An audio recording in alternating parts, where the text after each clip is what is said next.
Bien, vamos a continuar con esta serie de tutoriales y sin antes, pues quisiera pedirles que se suscriban a mi canal, que pues activen también la campanita para que les notifique cuando subamos un nuevo video. Vamos a ver hoy qué es una dirección IP y cómo se identifica, o sea, digamos, las direcciones IP, las diferentes direcciones IP que existen. Entonces, vamos a entrar a ver, ¿verdad? Una dirección IP pues es una dirección que identifica un dispositivo dentro de la red. O sea, siempre que tenemos un dispositivo que nosotros nos vamos a conectar a una red, le va a asignar una dirección IP.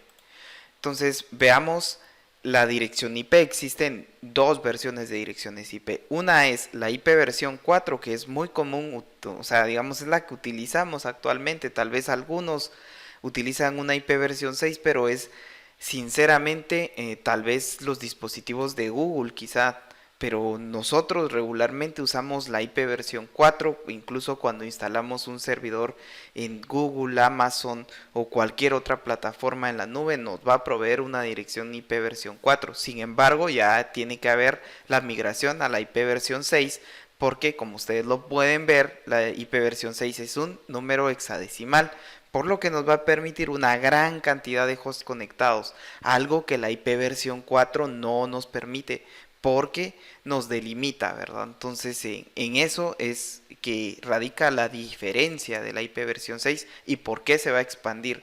Con las redes de quinta generación necesitamos que todos los dispositivos estén conectados a internet y que podamos acceder desde cualquier parte a ellos, ¿verdad? Entonces por eso la IP versión 6 va a tomar mayor relevancia dentro de poco.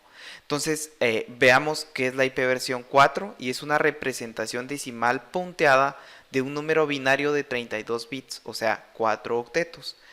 Por ejemplo, nosotros tenemos una dirección IP versión 4 de notación decimal porque es nuestro sistema, ¿verdad? Nosotros como humanos entendemos la notación decimal, sin embargo las computadoras utilizan la notación binaria. Entonces, por ejemplo, el 172 representado en binario es este número, ese número que está acá abajo. Y el 16 pues está acá, digamos, representado en binario, igual el 254 y el 1, ¿verdad? ¿Qué es lo que representa este 172? Por ejemplo, este 172 está compuesto de 8 bits. O sea, para hacer un 172 en binario necesito 8 bits. Y esos 8 bits se conforman en un byte, ¿verdad? Entonces cada uno de estos es un byte. Entonces un byte acá tenemos 4 bytes. O lo podríamos denominar, si lo estamos tomando como bits, podríamos decir que cada uno representa un octeto. O sea, quiere decir 4 bits. 8 bits, perdón, 8 bits. Entonces tendríamos eso, ¿verdad? Acá 8 bits, acá entonces 8 bits y como son 4 por 4 nos da los 32 bits que tenemos acá en esta parte.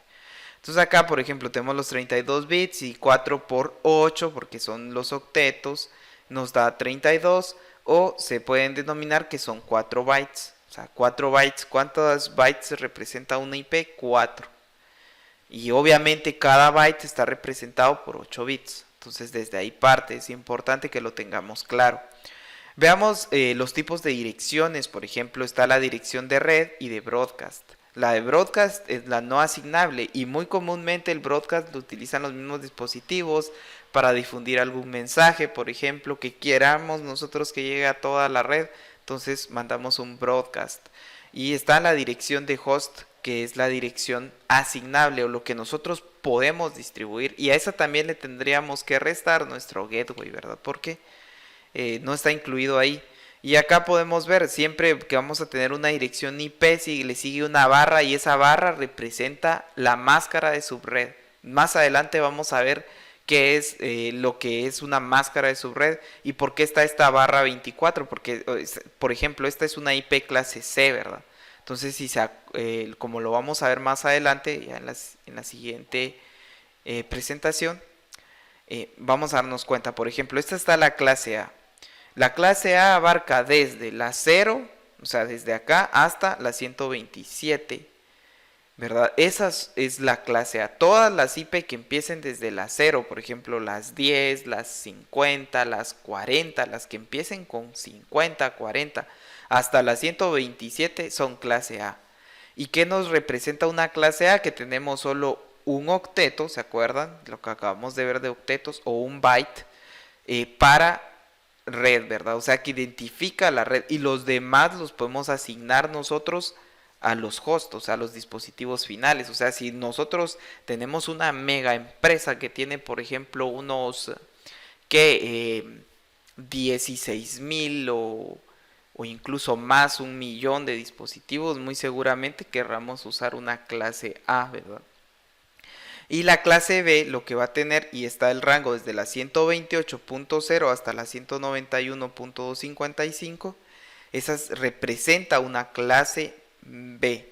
¿Y cuál es la que va a tener? Pues esta va a tener 2 octetos para identificar la red y los otros 2 nos quedan para asignar host. La clase C pues es una clase bien pequeña, ¿verdad? Entonces ahí vamos a tener, por ejemplo, la clase C nos da 192, desde la 192.0.0 hasta la 223.255.255 nos va a dar, en este caso, la posibilidad de tener los hosts, pero en el último octeto. O sea, los otros representan la red y este último representa el octeto. Y así tenemos la clase D también. La clase D es utilizada o está reservada para la multidifusión, ¿verdad? Y los datos de la multidifusión no está destinado para un host en particular, por eso no hay necesidad de extraer direcciones de host de las direcciones IP. Entonces, en este caso, la clase D, pues, es como especial, ¿verdad? Entonces, por eso está la dirección de grupo y muy comúnmente no van a ser utilizadas porque no, o sea, solo utilizamos de la C para la A menos de que queramos esa multidifusión y está en la clase, pues, que es indefinido. Y esta clase, pues, está reservada para fines experimentales, ¿verdad? Entonces, no es muy comúnmente utilizada tampoco. Bien, una vez que ya hemos terminado de ver las diferentes clases de redes, o sea, de IP versión 4 que existen, y ya sabemos los rangos, porque eso es lo que nos permite esta tabla que les estoy mostrando, ver los rangos, entonces podemos, por ejemplo, deducir o podemos inferir 2 cosas, ¿verdad? Importantes. Que si nosotros queremos una red que tenga muchos hosts, tenemos que usar una clase A.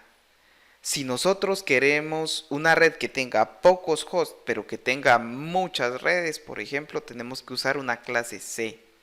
O sea, porque si se dan cuenta, los octetos de red, por ejemplo, de la clase C son 3, o sea, lo que nos da la posibilidad de tener un montón de redes, o sea, de redes clase C. En cambio, las clase A son pocos, pero sin embargo nos permite una gran cantidad de hosts.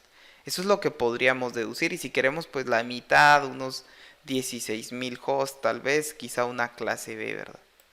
Entonces eso es lo que podríamos inferir. Entonces una clase A, por ejemplo, nos va a permitir casi como 16 millones de hosts, una clase B unos 64,000 hosts y una clase C 254 hosts, bastante pequeña, ¿verdad? Entonces por eso es de que las tenemos en nuestro hogar. Bien, ahora hablemos, ya que ha quedado claro, las IP privadas y públicas. Por ejemplo, está la IP pública, cualquier equipo conectado directamente a Internet. Esas son las IP públicas, ¿verdad? O sea, por ejemplo, Google, o cuando levantamos nuestra página, por ejemplo, queremos montar nuestros servicios, entonces ahí es donde entra una IP pública, ¿verdad? Y podemos acceder desde cualquier parte del mundo. La IP privada, por ejemplo, identifica cualquier dispositivo dentro de una red doméstica o privada. Puede ser que en nuestra empresa, si es muy grande, por seguridad también la mantengamos privada. Entonces, por ejemplo, alguien que esté desde internet no puede acceder a nuestro servidor, por ejemplo, porque pues por seguridad ya sea o independientemente si tenemos IP públicas para todos en nuestra empresa, si es muy grande, sea, se va mucho dinero, ¿verdad? Porque habría o sea, no solo que hay pocas ya en el mundo, más estarlas adquiriendo ahí sería casi imposible, ¿verdad?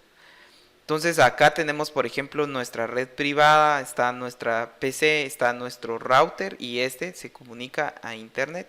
O sea que el router nos permite esa comunicación, ¿verdad? De comunicarnos entre las diferentes redes y vamos a verlo más adelante. Por ejemplo, las diferencias de IP privada son únicas dentro de una red doméstica o privada y puede repetirse en otras redes.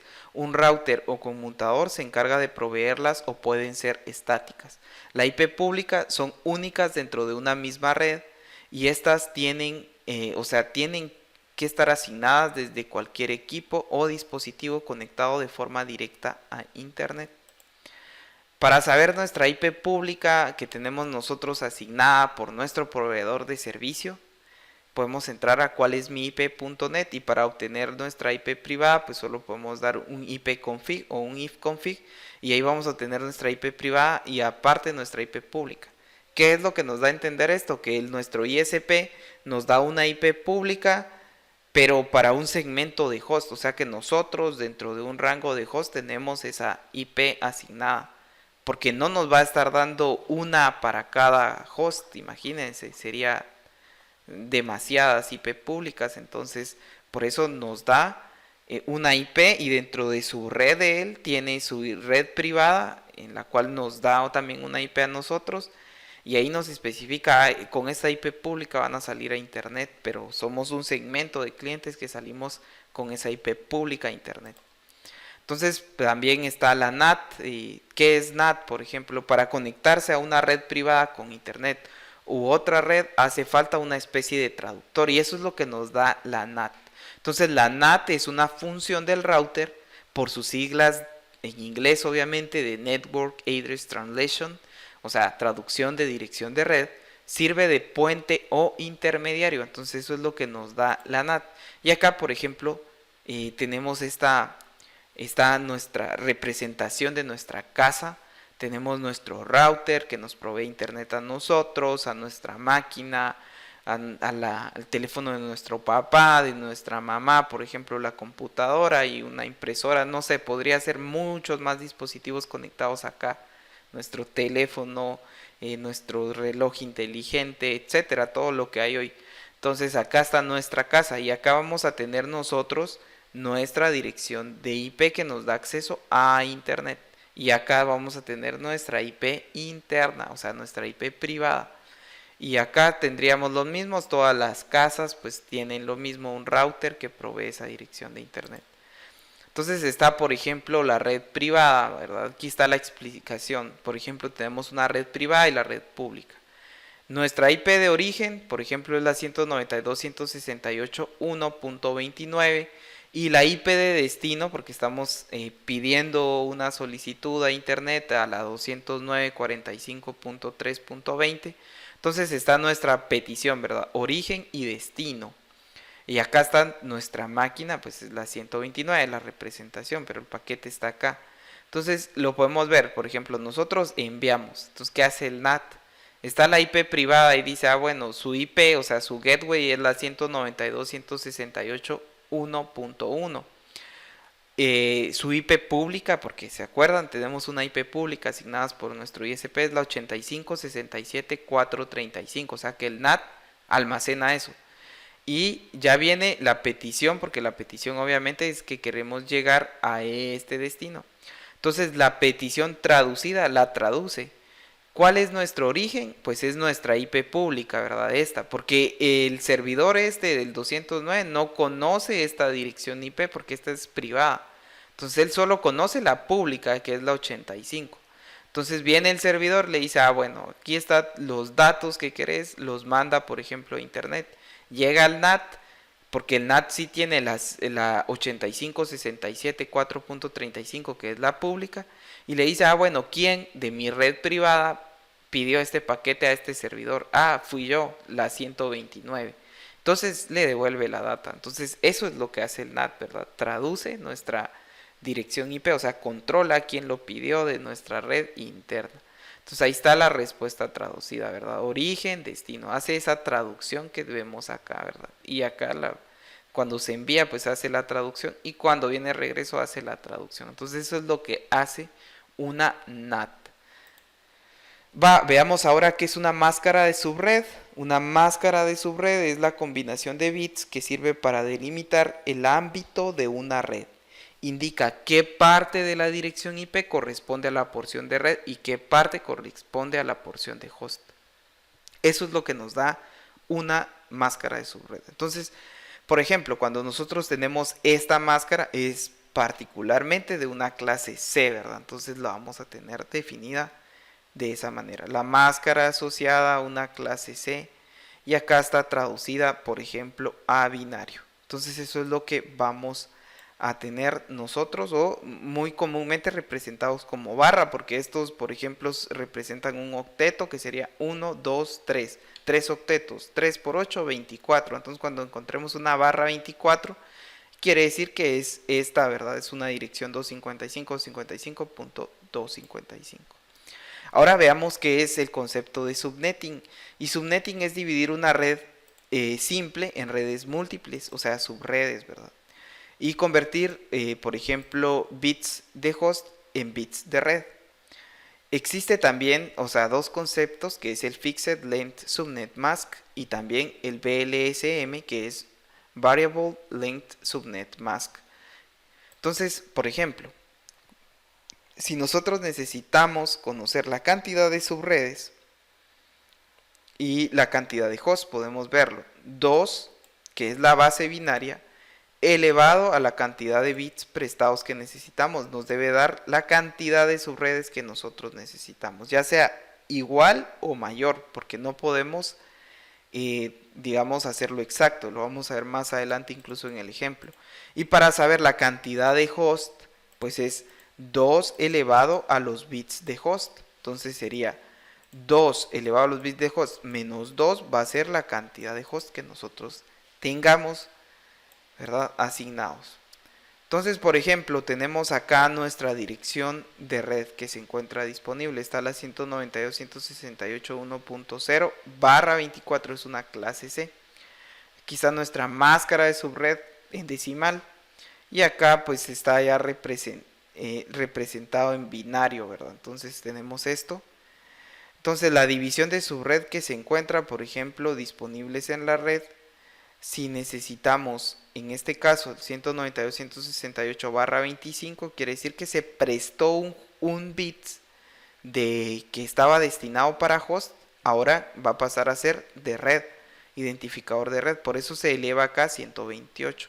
Y acá se da cuenta, acá está representado el bit que prestamos, pero en decimal ese bit es traducido a 128. Porque recordémonos que acá empezamos 2 a la 0, 2 a la 1 y así sucesivamente hasta 2 elevado a la 7, porque este está en la posición 7. Recordémonos que empezamos en 0, ¿verdad? Entonces obviamente da 128 y eso es lo que está acá representado. Entonces acá podemos tener la representación decimal en binario. Lo pueden ir ustedes viendo ahí, pueden pausar el video. Acá solo estamos convirtiendo y es la misma lógica. Acá empezamos 2 a la 0, 2 a la 1, 2 a la 2 y así sucesivamente hasta 2 elevado a la 7. Entonces eso es lo que nos va a dar. Acá tenemos en el ejemplo, por ejemplo, la 192.168.72 barra 24. O sea, es una clase C y necesitamos 6 subredes. Importante. Entonces, si nos acordamos de la fórmula que teníamos, la cantidad de subredes tiene que ser 2 elevado a la n, donde n nos tiene que dar, o sea, ese 2 que estamos elevado a la n nos tiene que dar la cantidad de subredes que queremos. Queremos 6 subredes, pero por ejemplo, si elevamos 2 a la 2 nos daría 4 y necesitamos 6, nos hace falta, entonces no nos sirve. Entonces, si elevamos 2 elevado a la 3 nos da 8. Sí cubre las 6 subredes que necesitamos, entonces n es 3, quiere decir que vamos a prestar 3 bits de que estaban destinados a host, ahora van a pasar a ser de red. Por ejemplo, convertimos la máscara de binario. Como era barra 24, ¿se acuerdan? Eran 8, digamos 8 bits por cada octeto que sumaban 24. Hasta acá teníamos los 24. Y estos estaban destinados para host. Pero como prestamos 3, entonces eso quiere decir que ahora tenemos los 24 que teníamos más los 3 que prestamos. Entonces ahora tenemos, por ejemplo, si aquí teníamos 24 más 3 son 27, ¿verdad? O sería barra 27 la que podríamos colocar. Pero si la pasamos a binario sería 255, 255, 224. ¿Por qué? Porque si este lo elevamos 2 a la 7 más 2 a la 6 más 2 a la 4 nos da 224, porque 2 a la 7 es 128 más 64 más 32, ¿verdad? Eso nos da 224 representado en decimal. Entonces ahora ya que tenemos eso, calculamos los saltos. Por ejemplo, los saltos es los 257 y el decimal del octeto que obtuvimos. Por ejemplo, como era 224 nos da 32, o sea que vamos a tener en cada 32 vamos a hacer un salto de red. O sea, por ejemplo, te empezamos en la 192, 168, 72.0, ahora barra 27 porque se le sumaron esos 3 bits que nosotros especificamos. Colocamos nuestra primera dirección asignable, es la punto 1. Nuestra última dirección asignable es la punto 30. La dirección de broadcast es la 31. ¿Se acuerdan? Tenemos solo 32. Pero como se empieza a contar desde el 0, solo llegamos hasta el 31. Entonces acá empieza, por ejemplo, también, digamos, nuestra dirección de red sería la 32. Y acá empezaríamos con la asignable de la 33. La última asignable sería la 62 y la de broadcast sería la 63. Y así nos vamos sucesivamente. Estamos haciendo saltos de 32. ¿Y dónde se ve representado esto? En las direcciones de red. Mira, acá tenemos 0, acá tenemos 32, acá sería 64, luego 96. O sea, nos estamos siguiendo de 32 en 32. ¿Y cuántas subredes vamos a tener? 8, ¿verdad? Porque se acuerdan que 8 sacamos, necesitábamos 6. Pero no podíamos porque 2 elevado a la 2 nos daba 4 y necesitábamos, entonces teníamos que elevarlo a la tercera potencia. Y 2 elevado a la 3 nos daba 8, entonces nos daba 8 subredes. De estas 8 nosotros solo vamos a tomar las 6. Las otras 2 van a quedar libres por si nos sirve en un futuro, ¿verdad? Y acá está, por ejemplo, este ejemplo, ustedes lo pueden hacer ahora para ver si entendieron el concepto. Da la siguiente red clase B 132.18.0.0/16 por medio de subneteo obtener 3 subredes. Nos están pidiendo 3 subredes. Entonces acá tendríamos, nos están dando ya, por ejemplo, una ayuda. 2 elevado a la 2 nos da 4. Entonces n tiene que ser 2, ¿verdad? ¿Sí? Tenemos que prestar solo 2 bits de host, solo 2 bits a esta clase B. Entonces, para adelantarles, acá tendría que ser barra 18 nada más. Háganlo, pausen el video. Bien, espero que lo hayan resuelto. Veamos la solución. Entonces, por ejemplo, acá teníamos esta barra que era barra 16, pero como prestamos 2 bits de host, entonces esto se convierte en barra 18, ¿verdad? Y esa barra 18 al final, para ver la cantidad de host que vamos a hacer cada salto, restamos los 32 bits que tiene menos los 18 que estamos usando, nos da 14. Entonces para ver la cantidad de host sería 2 elevado a la 14, eso nos da 16.384. O sea, quiere decir que por cada subred que tengamos vamos a tener esta cantidad de host. Obviamente aquí hay que restarle un menos 2 para tener la cantidad real, porque la cantidad sería la red menos el broadcast, pues nos va a dar 2, ¿verdad? Entonces eso es lo que nos daría, pues, o sea, sería la resta, ¿verdad? De ambos serían 16.382 la cantidad real de host asignables. Entonces acá tenemos los rangos, si se dan cuenta, pues son 4 porque generamos 4 subredes, ¿se acuerdan? O sea, nos estaban pidiendo 3, pero lo que más se aproximaba eran el 2 elevado a la 2 que nos daba 4. Entonces acá tenemos el rango de direcciones IP, quizá acá no es tan visible porque acá dirán de 0 se va hasta el 64, Pero si hacemos un conteo desde, por ejemplo, la primera IP, vamos a tener esos 16.000 hosts acá en este rango, si los contamos. Entonces tendríamos esos 16.000 hosts y acá pues tendríamos otros 16.000 y así nos iríamos. Eso haría la suma de todos los hosts que nosotros tenemos asignados acá, ¿verdad? Entonces esta sería la solución en esta clase B.